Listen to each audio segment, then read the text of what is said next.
আসসালামু আলাইকুম রহমতুল্লাহ। কেমন আছেন সকলেই? আশা করি সকলেই ভালো আছেন। দেশ ও প্রবাসে থাকা বাংলাদেশের সকল ব্যাংকের সকল গ্রাহকদের জন্য একটি মহামূল্যবান গুরুত্বপূর্ণ আপডেট নিউজ নিয়ে আপনাদের মাঝে উপস্থিত হলাম। বিশেষ করে 10টি ব্যাংক বর্তমান খেলাপি ঋণের 1/3 নিয়ে অবস্থান করছে।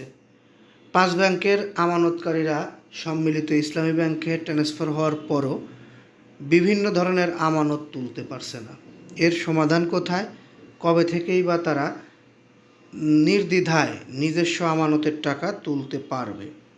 এই বিষয়গুলো নিয়েই এখনকার নিউজটি সাজানো হয়েছে। একটু ধৈর্য সহকারে পুরো নিউজটি যদি আপনি শোনেন তাহলে বিস্তারিত বুঝতে পারবেন। মূলধন কমেছে, আয় নেই, লোকসান বাড়ছে, গ্রাহক আমানত তুলতে 18টি ব্যাংক পরিস্থিতি সামাল দিতে পারছে না।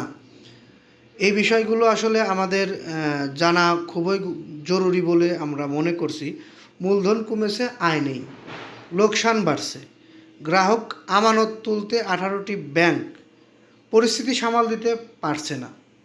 এই বিষয়টি আসলে খুবই দুঃখজনক বলে আমরা মনে করছি। কারণ আমরা একটি ব্যাংকে যখন আমাদের আমানতের টাকা রাখি তখন এটা ভেবেই রাখি প্রয়োজনের ভিত্তিতে যখন আমরা ব্যাংকে যাব, ব্যাংক খোলার দিনে সঙ্গে সঙ্গে আমাদের আমানতের টাকা ব্যাংক থেকে ফেরত পাব। কিন্তু বাংলাদেশের বর্তমান পরিস্থিতি ও প্রেক্ষাপট বিবেচনায় ব্যাংকের পরিস্থিতি খুবই নাজুক অবস্থা বিরাজ করছে। কিছু হাতে গোনা ব্যাংক ছাড়া অনেক ব্যাংকই আমানতকারীদের আমানতের টাকা দিতে ব্যর্থ হচ্ছে।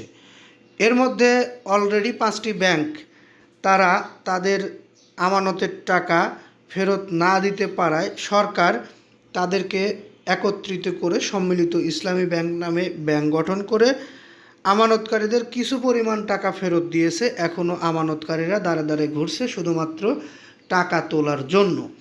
তারপরও বিভিন্ন স্থায়ী ভিত্তিতে যে টাকাগুলো রাখা হয়েছিল সেই টাকাগুলো এখনও ফেরত পাচ্ছে না গ্রাহকরা। আজকেও আমরা একটি সংবাদ পেয়েছি, ডিপিএসের টাকা বা এফডিআরের টাকা এখন পর্যন্ত টিল নাও আজকে পর্যন্ত সম্মিলিত ইসলামী ব্যাংক দিচ্ছে না।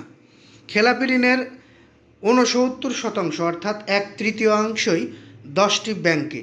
এই 10টি ব্যাংকের অবস্থা কী পরিমাণ খারাপ হতে পারে অবশ্যই আপনারা শিরোনামেই সেটা বুঝতে পেরেছেন। যাই হোক, সেই 10টি ব্যাংকের নাম আমরা চাইলে উল্লেখ করতে পারতাম এই নিউজটিতে, আমরা সেটি এই নিউজটিতে করতে চাচ্ছি না। পরবর্তী নিউজে এই 10টি ব্যাংক সহ বাংলাদেশের আরও যে ব্যাংক সেক্টরের ব্যাংকগুলো খুবই খারাপ ও নাজুক অবস্থায় রয়েছে সেগুলো আমরা আপনাদের মাঝে তুলে ধরব। তবে একটি আশার বিষয় রয়েছে, নির্বাচিত সরকার আসার পরে হয়তো ব্যাংকগুলো গ্রাহকদের আমানতের টাকা ফেরত দিতে সক্ষম হবে বলে আমরা আশা প্রত্যাশী। বিভিন্ন সময়ের বা বিভিন্ন পর্যায় পরিবেশন বা বিভিন্ন কিছু পর্যালোচনা করেই এই কথাটি বলা হলো।